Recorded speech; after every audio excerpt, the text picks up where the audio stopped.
si Kuya Jens, ano yan, reactor natin yan. Official reactor. Hello mga kalingap, magandang araw po sa inyo lahat. This is Kuya Jens and welcome back po sa ating YouTube channel. Sa mga bago lang po sa aking YouTube channel, huwag niyo pong kalimutang mag-subscribe at click the bell button para like updated sa ating mga bago upload na video. At huwag po natin kalimutan suportahan ng Team Kalingap sa pangunguna ni Kuya Val Santos Matubang, Ate Ed the Vlog at syempre Kalingap Rob. At pakisuportahan din po ang mga kasama sa Team Kalingap. Nandiyan po ang K-Boys, Kalingap Partner, Kalingap Reactor at lahat po ng charity vlogger sa buong Pilipinas tumutulong sa mga kababayan natin na lahat may hirap. Suportahan po natin lahat guys. So, eto na mga kalingap. Eto na ang hinihintay ng lahat na taga-suporta at nagmamahal sa Jomcar, kay Carla at kay Papa Joms dahil nagpasilip na o may pasilip na po mga kalingap ng pinapagawang bahay ni Carla.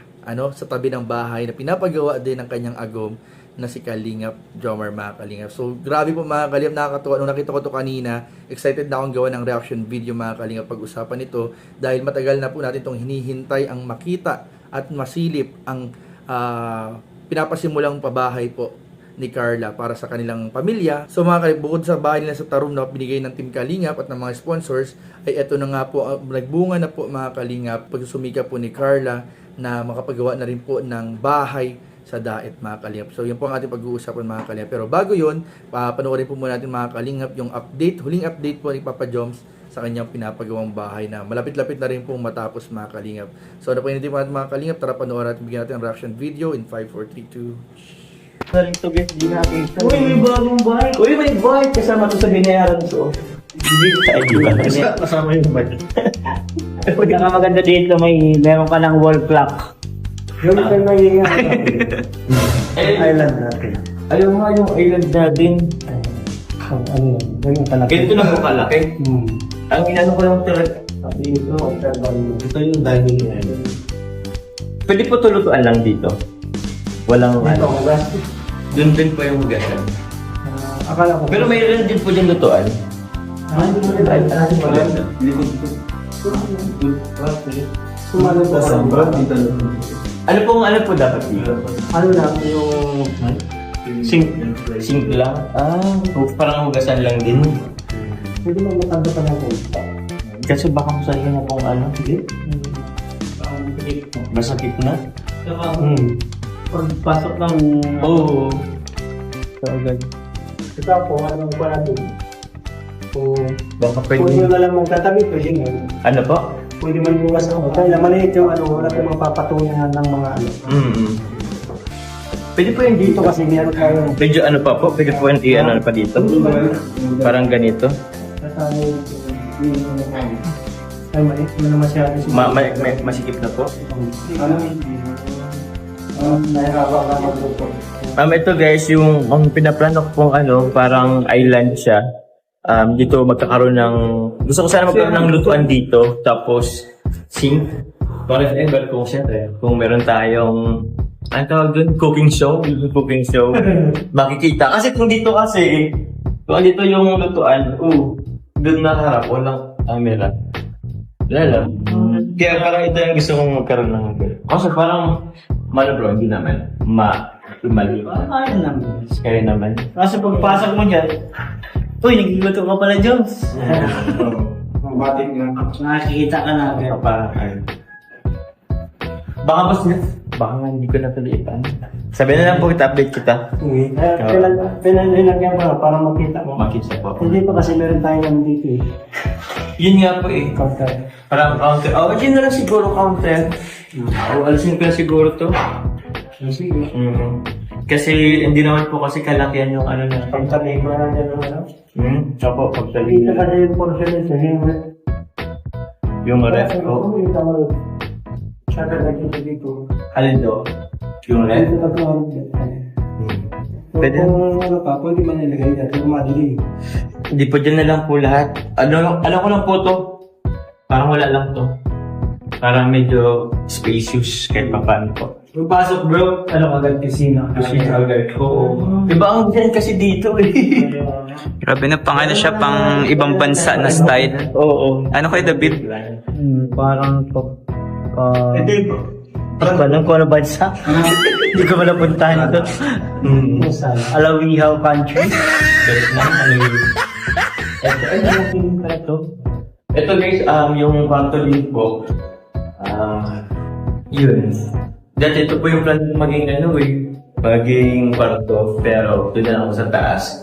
Pero since ang plano ko talaga po dito, just in case po, syempre, kung maging transit man po to in the future, pinalawakan ko na para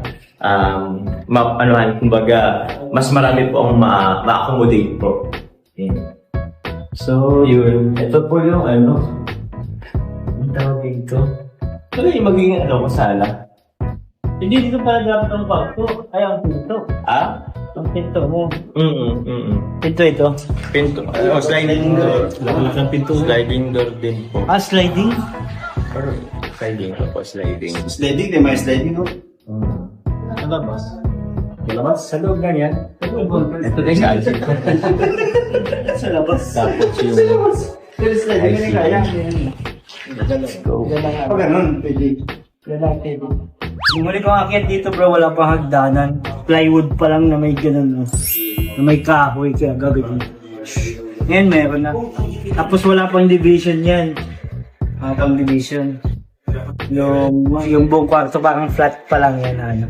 Ang dami pala ditong kwarto bro. 1, 2, 3. Tatlong kwarto. Tapos dito overlooking. Tatawagin niya na siya. Agam! Sa baba, Di kaya yan dyan eh. Ano lang, may haka lang yan dito. Open yan bro. Sabi ni John.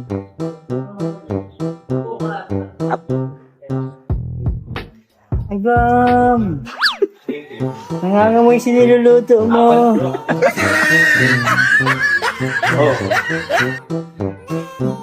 Bro, ito bro. Tambayan natin ito dito. Ha? Wow. Ito. Galing Tambayan ito. Kaya ganito ang niya. Tapos ito overlooking. Ano ba? Wait Sabi lang ko nga, siya. dito ka tatawag ng Agam! Agam! Kasi yung mga natin. Mga bata, Agom! Yung mga bata.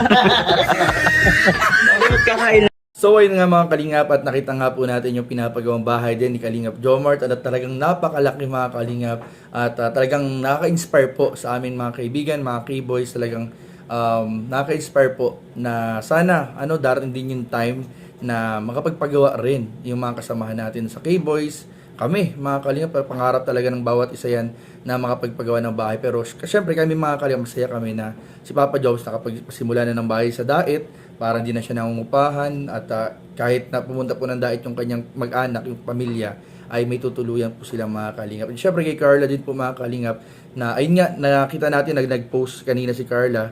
So ito mga Kalingap yung video, ilalagay ko yung video dito sa taas. So meron siyang caption dyan si Carla, nakalagay dyan, I thought it was impossible, but by the God's grace, it is possible. Sabi niya dito, abot kamay na pangarap.